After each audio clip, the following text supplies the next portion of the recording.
Hello friends, welcome back கேபே ஸ்டோ channel நண்பர்களே. இன்றைக்கி இந்த வீடியோவில் மேச ராசிக்காரங்களுக்கு சனி அமாவாசையில் என்ன மாதிரி விதி மாறப்போகுது அப்படிங்கிற ராசி பலனை தான் இப்போ இந்த வீடியோவில் பார்க்க போகிறோம். மேச ராசிக்காரங்க வீடியோவை ஸ்கிப் பண்ணாமல் பாருங்கள்.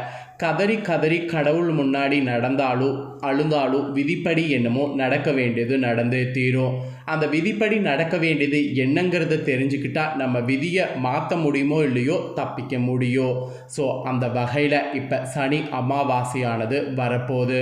இந்த அமாவாசையில் ஏற்படக்கூடிய கிரக மாற்றங்களால் மேசராசியில் பிறந்தவங்களுக்கு இந்த தலைவிதி மாறும் என்பது குறிப்பிடப்பட்டிருக்கு. இந்த சனி அமாவாசையில் கிரகங்களுடைய சேர்க்கை இருக்குது. இந்த சேர்க்கையுடைய அடிப்படையில் உங்கள் ராசிக்கு என்ன நடக்கும் அப்படிங்கிறத சொல்ல போகிறேன். பாதிப்பாக இருந்தாலும் சரி, அதிர்ஷ்டமாக இருந்தாலும் சரி, என்னங்கிறத உங்களுக்கு இந்த வீடியோவில் சொல்ல போகிறேன்.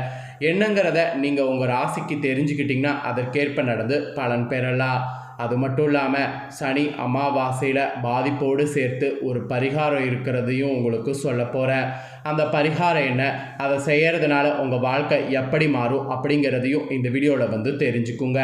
ஸோ இதெல்லாம் தெரிஞ்சுக்கிறது முக்கியம் கிடையாது, இதை எல்லாமே தெரிஞ்சு இதற்கேற்ப நடந்துக்கணும், அதுதான் ரொம்ப முக்கியம். ஸோ மேச ராசிக்காரங்க எந்த நட்சத்திரத்தில் பிறந்திருந்தாலும் வீடியோவை ஸ்கிப் பண்ணாமல் பாருங்கள். உங்கள் ராசிக்கு என்ன பலன் கிடைக்கும் போகுது அப்படிங்கிறத தெளிவாக இந்த வீடியோவில் தெரிஞ்சுக்குங்க. ஸோ தெரிஞ்சு அதற்கேற்ப நடந்து பலனும் அடையுங்க. சரி வாங்க, உங்கள் ராசிக்கு என்ன சொல்லப்பட்டிருக்கு அப்படிங்கிறத இந்த வீடியோவில் பார்க்கலாம். ஃபஸ்ட்டு சனி அமாவாசை எப்போ வரப்போகுதுன்னா மார்ச் 29ஆம் தேதி அன்னைக்கு வரப்போகுது. அன்று பங்குனி மாதம் கரெக்டாக 15ஆம் தேதி அன்று கிழமை சனிக்கிழமை. ஸோ சனிக்கிழமை வரக்கூடிய அமாவாசைங்கிறதுனால இந்த அமாவாசையை சனி அமாவாசை என்று அழைக்கப்படுது. மற்ற அமாவாசை காட்டிலும் சனி அமாவாசை அதிக சக்தி உடையது என்பது சொல்லலாம். இப்போ உங்களுக்கு என்ன பலன் கிடைக்கும் அப்படிங்கிறத ஷேர் பண்ணுற, தெளிவாக உங்களுக்கான பலனை இந்த வீடியோவில் நோட் பண்ணிக்கோங்க. உங்களுக்கான பலனை நோட் பண்ணி இந்த பலன்களுக்கேற்ப நடந்து பலன் பெறுங்க. வாங்க, உங்களுக்கான பலன் என்னங்கிறத இப்போ இந்த வீடியோவில் அதிரடியாக டீட்டெயில்டாக பார்க்கலாம். ஆக்சுவலி இந்த டைம் மனதில் பட்டதை மறைக்காமல் பேசணும் என்பது உங்களுக்கு ஃபஸ்ட்டு கண்டிஷனாக சொல்லப்பட்டிருக்கு. இந்த பங்குனி அமாவாசையில் கிரகநிலைகளை ஆராய்ந்து பார்க்கும் பொழுது உங்கள் ராசிநாதன் செவ்வாய் உங்களுக்கு இந்த அமாவாசை தொடக்கத்தில் பலம் பெற்று சகாயஸ்தானத்தில் சஞ்சாரம் செய்கிறாரு. அப்புறம் தனஸ்தானத்தில் குரு வீற்றிருந்து சுக்கிரனோடு பரிவர்த்தனை செய்து யோகத்தை பெறுறாரு. இந்த மாதிரி இருக்கிறதுனால பொருளாதார வளர்ச்சி உங்களுக்கு திருப்தி தரும் என்று குறிப்பிடப்படுது. அதுக்கப்புறம் புதிய முயற்சிகளில் இந்த டைம் இறங்குனீங்கன்னா வெற்றி உங்களுக்கு கிடைக்கும். சென்ற அமாவாசையை விட இந்த அமாவாசையில் நடைபெறாத சில காரியங்கள் இப்போது துரிதமாக நடைபெற்று மகிழ்ச்சியை உங்களுக்கு வழங்கும். விரயஸ்தானம் இந்த அமாவாசையில் பலம் பெறுறதுனால வீண் விரயங்கள்லேருந்து விடுபட்டு சுப விரயங்கள் மேற்கொள்வது நல்லது. இந்த மாதிரியான அதிசயம்லாம் நடக்கும். இந்த அமாவாசையில் மீனத்தில் புதன் சஞ்சாரமானது இருக்குது. இது உங்களுக்கு என்ன பலனை கொடுக்கும் அப்படின்னு பார்த்தீங்கன்னா, மீனராசியில் புதன் நீச்சம் பெற்று வக்ரம் பெற்று சஞ்சாரம் செய்கிறதுனால இதன் விளைவாக உங்களுக்கு நற்பலன்கள் இந்த சனி அமாவாசையிலிருந்து சேரும். பொதுவாக உங்கள் ராசிக்கு 3, 6 ஆகிய இடங்களுக்கு அதிபதியானவர் புதன். 6க்கு அதிபதியான புதன் 12ல் மறையும் பொழுது கெட்டவன் கெட்டிலும் கேடு கெட்டிலும் ராஜயோகம் என்ற அடிப்படையில் எதிர்பாராத நல்ல திருப்பங்கள் இந்த சனி அமாவாசையில் ஏற்படும். பொன் பொருள் சேர்க்கையெல்லாம் உண்டு. வருமானமானது உங்களுக்கு உயரும். இடம் பூமி விற்பனையால் லாபமானது உண்டு. புத சுக்கிர யோகம் இருக்கிறதுனால உங்கள் எதிர்பார்ப்புகள் அனைத்தும் நிறைவேறும். ஸோ எதிர்பார்ப்புகள் அனைத்தும் நிறைவேறுற மாதிரி இந்த கிரக சேர்க்கை அமைஞ்சிருக்கு. அதுக்கப்புறம் இந்த சனி அமாவாசையில் கும்ப புதன் சஞ்சாரமானது இருக்குது. மீனராசியில் இருக்கக்கூடிய புதன் கரெக்டாக பார்த்தீங்கன்னு வச்சுக்கோங்களேன், அதிசாரமாக கும்பராசிக்கு வருவார்.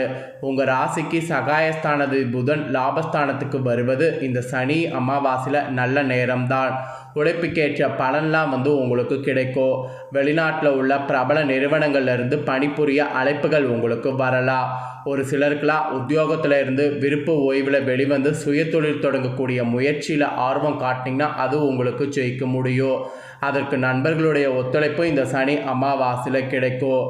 திடீர் பயணங்கள் இந்த அமாவாசையில் செய்யும்போது அனுகூலமாக அமையும்.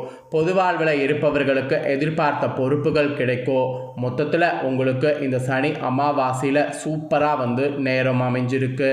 அப்புறம் மீனத்தில் சுக்கிரன் வக்ரம் வேற இருக்குது. இதை பார்க்கும்போது மீனத்தில் உள்ள சுக்கிரன் இந்த சனி அமாவாசை முழுவதும் வக்ரம் பெற்று சஞ்சாரம் செய்வார்.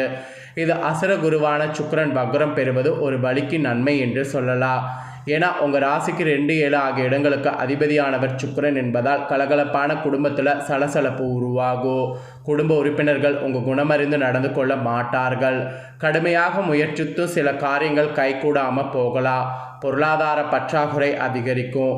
ஒரு கடன் அடைக்க மற்றொரு கடன் வாங்கக்கூடிய சூழல் உண்டு. நிலைமை சீராக சுக்கிரன் அருள் தலங்களுக்கு இந்த சனி அமாவாசையில் சென்று வருவதோடு குலதெய்வ வழிபாட்டையும் மேற்கொள்ளுங்க. அதுதான் உங்களுக்கு பூரண பலனை பெற்றுத்தரும். அப்புறம் இந்த சனி அமாவாசையில் கடக செவ்வாய் சேர்வாங்க. இது சனி அமாவாசையில் பங்குனி 24ஆம் தேதி நடக்க போகுது. பங்குனி 24ஆம் தேதி கடகராசிக்கு செல்லக்கூடிய உங்கள் ராசிநாதன் செவ்வாய் அங்கு நீச்சம் பெறுவார். எனவே உடல்நலத்தில் மிக மிக கவனம் தேவை. கை வலி, கால் வலி, மூட்டு வலி என்று ஏதாவது ஒரு தொந்தரவு கொண்டே இருக்கும். குடும்பத்தில் சில குழப்பங்கள் உண்டாகலாம். எதையும் திட்டமிட்டு செய்ய இயலாது. அதே நேரம் அஷ்டாமதிபதி செவ்வாய் விலகிறதுனால இடம் பூமி சம்பந்தப்பட்ட வகையில் ஏற்பட்ட பிரச்சனைகள் நல்ல முடிவுக்கு வரும். அதே போல் சகோதர வர்க்கத்தினால் நன்மை உண்டு. பொது வாழ்வில் உள்ளவர்களுக்கு செல்வாக்கு அதிகரிக்கும். வியாபாரம் மற்றும் தொழில் செய்பவர்களுக்கு எதிர்பார்த்த லாபமானது கிடைக்கும். உத்தியோகத்தில் உள்ளவர்களுக்கு உயர் பதவி கிடைக்கும். கலைஞர்களுக்கு சந்தர்ப்பங்கள் சாதகமாக அமையும். மாணவ மாணவிகளுக்கு நினைவாற்றல் அதிகரிக்க பயிற்சி தேவை.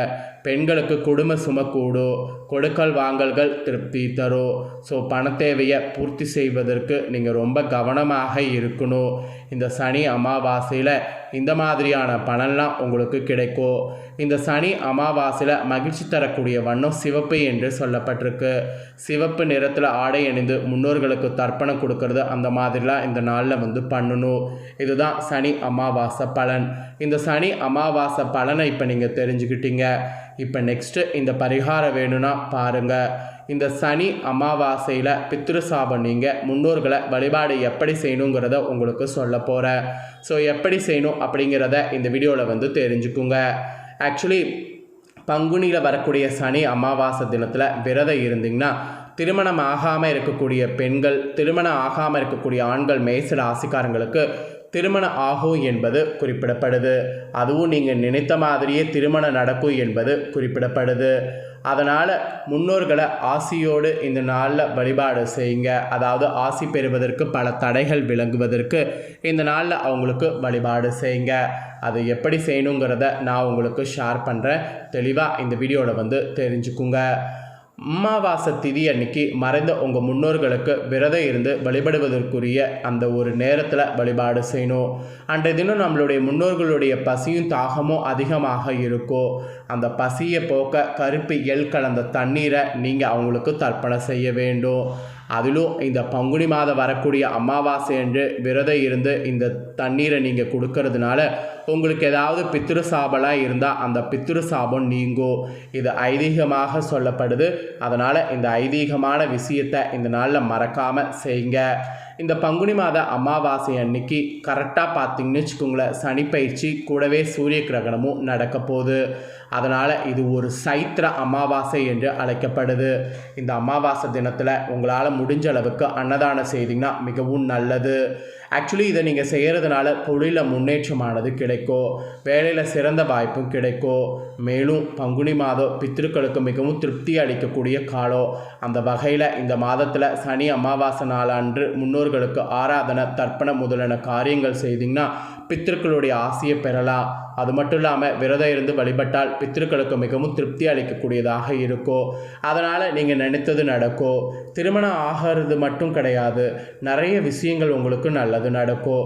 அதனால் இந்த அமாவாசையில் வழிபாடு செய்ய மறக்காதீங்க. ஸோ மேஷ ராசிக்காரங்க, உங்களுக்கு பரிகாரமும் இந்த வீடியோவில் என்னங்கிறத சொல்லிட்டேன். எல்லாத்தையுமே இந்த வீடியோவில் டீப்பாக தெரிஞ்சிருப்பீங்க. ஸோ தெரிஞ்சதுக்கேற்ப நடந்து பலன் பெறுங்க. இதை நீங்கள் பார்த்தது போல் உங்கள் ஃப்ரெண்ட்ஸ் ஃபேமிலி இருக்கவங்களும் பார்த்து பலன் அடையணும்னு நினச்சிங்கன்னா வீடியோ லைக் பண்ணி ஷேர் பண்ணுங்கள். வீடியோவை உங்கள் ஃப்ரெண்ட்ஸ் ஃபேமிலியில் இருக்கக்கூடிய மேஷ ராசிக்காரங்களும் பார்க்கட்டும். அவங்களும் அவங்களோட ராசிக்கு என்ன நடக்கும் அப்படிங்கிறது இந்த வீடியோ மூலிமா தெரிஞ்சு இதற்கேற்ப நடந்து பலனடையட்டும். நெக்ஸ்ட்டு நம்ம சேனலில் நிறைய வீடியோ போடப்படும். அதை எல்லாத்தையுமே உடனுக்குடனே தெரிந்து கொள்ள மறக்காமல் நம்ம சேனலை சப்ஸ்கிரைப் பண்ணி கூட பெல் பண்ண ப்ரெஸ் பண்ணுங்கள். அதை பண்ணிட்டீங்கன்னா நான் போகிற மற்ற அப்டேட்டான வீடியோலாம் உடனுக்குடனே தெரிந்து கொள்ளலாம். நெக்ஸ்ட்டு ரிஷப ராசிக்காரங்களுக்கு இதே போல் சனி அமாவாசையில் என்ன நடக்குங்கிற தாள்களோடு புதிய வீடியோவில் வந்து சந்திக்கிறேன். தேங்க்யூ.